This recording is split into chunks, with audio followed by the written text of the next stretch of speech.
Welcome to the Jobs Report podcast by Swob, the job search platform that lets you swipe to success. Each episode, hosts Stephanie and Alexander Florio bring you expert insights on career trends, job hunting, and forging your path in the modern world of work.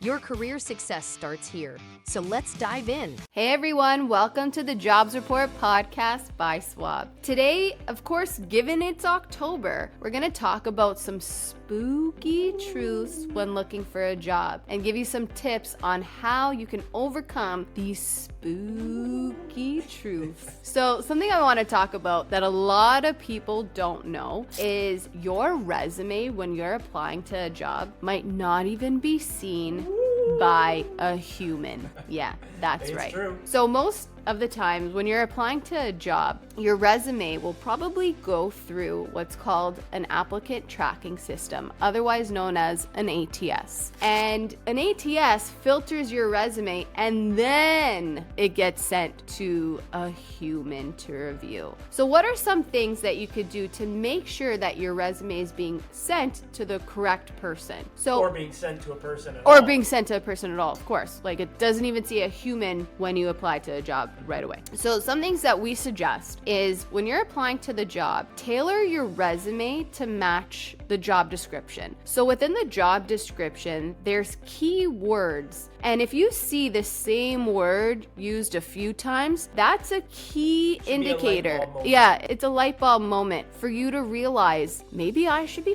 putting this word in my resume. And then once you do that in the ATS system, it'll pick that up, and that's when it's sent to a human. Yep. And the fact that a lot of people apply to jobs without actually tailoring their resume to the job that they're applying for is spooky, because if you're not updating your resume based on the jobs that you're applying to, then that employer, why would they look at it? If you're applying to a marketing job but you have accounting in your resume, well, again, that ATS isn't going to pick it up. So tailor your resume. Tailor your resume, yeah. Look at the keywords that you're seeing in the job description and include that in your resume so that your resume makes it to a human. For sure. And some other things that happen if your resume does get sent off to a human and you do end up having an interview and you think it all goes well, sometimes employers do things called ghosting.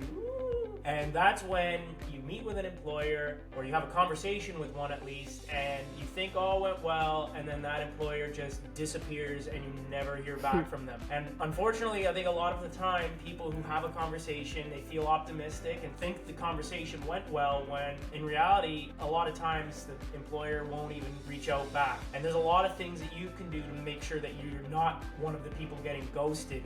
If you have an interview with an employer and it all goes well, be respectful, obviously, of their time and the fact that they met with you, but send them a follow-up. Kind of do those things, those little nuggets that are going to stick in their brain and remember you and help you stand out, because a lot of times people are going to just go for the interview and then sit back and hope for all the best and keep their fingers crossed. But in reality, if you're not doing things to separate yourself from the rest of them, well, you're going to just fall back like a lot of them. If you've met with an employer, you've had an interview, and you think it all goes well, one thing you could do to avoid ghosting is a simple follow-up. Now, don't be that person that's annoying who's sending a follow-up every day, but be respectful. Send a follow-up the day after meeting with an employer, let that marinate, give them some time, and then reassess from there. And if after an appropriate amount of time has passed, you haven't heard back, then it's appropriate to send another professional follow-up. But just keep that in mind. Know that employers are often conducting tons of interviews. It very well could be the case where the employer's just not done their interviews and they need still some time to go through all of their candidates, assess who they think is the best fit, and go from there. So just keep that in mind. If the one thing you can do to avoid getting ghosted is just be professional and send a follow-up. Exactly. So we don't want to get ghosted. Don't want to get ghosted. No. Another thing that could help you find a job that is underutilized is networking. Networking is key. Networking is key. So did you know that 75 to 80% of jobs are filled And the job positions are not even posted online because of networking. Great. So networking is a huge thing that most people need to be doing, and getting out there, putting yourself out there. I know sometimes it's scary to put yourself out there. Well, and that's the thing, when a lot of people It's hear the word spooky. networking, Yeah, you got to talk to networking, people. You yeah. got to put yourself out there. It is scary, but scary is good. Doing those uncomfortable things gets you out of your shell. And actually, I got my first job in the advertising industry through networking. I was creating informational interviews, setting up coffee chats with people that I wanted to be in the same position with them. And it was through networking, going out to events and putting myself out there and trying to meet as many people as possible, because networking, like I said, 75 to 80% of jobs are not even posted online because they are fulfilled through networking. Great. So it could be spooky and scary to talk to somebody. And I know it's intimidating to walk up to somebody and say, hey, sure. I'm trying to sell myself here because I want this job, but you can do it. And if you do not do it, someone else will. It's true, it's true. So what's another thing that we can talk about that's spooky for job seekers? Another thing that we could talk about is, would say, job offers disappearing. Yes, that is something that can happen. So let's just say your resume gets past the ATS. Onto a human. You're onto a human, you've done the networking, you've met with the employer, they didn't ghost you, and they sent you an offer. Woo! Ooh, well, it's great. Yeah. But it can also be spooky. Woo.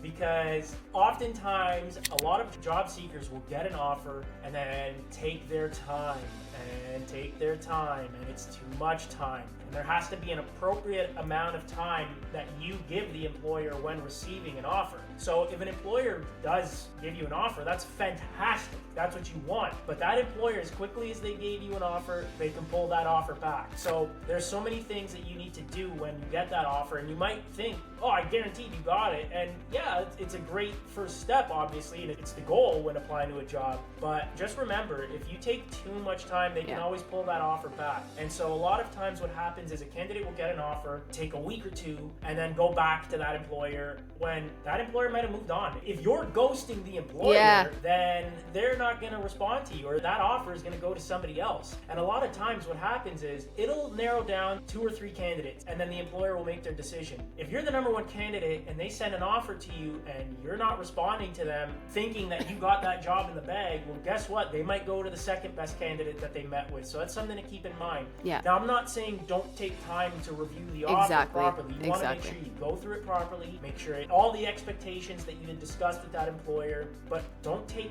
too much time to the point where that employer rescinds their offer and gives it to somebody else. You also have to be respectful of their time, and also, in the sense that, sure, take time and review it properly, but don't take too much time. Or the employer might think that you're ghosting them. And as often as an employer ghosts candidates, well, it does happen a lot where the candidate is ghosting the employer. You don't want to be doing that. It shouldn't be happening on either side. Exactly. Or another thing too is if an employer says to you, hey, you're hired, that's a verbal offer, that's great, but make sure you get something written down, signed, get that contract going, because again, that job offer can disappear. Yeah, it's true. I mean, a verbal offer is always a good thing too. They might offer it to you over the phone, or say one thing over the phone or in person, but having something firm in writing is what you want. And when you get to that point, like I said, remember, take the time to review it, but don't take too much time where that offer goes to somebody else. Yeah, exactly. All right. Well, we hope that these spooky truths and some tips on how to avoid these spooky truths will help you find your job that much faster.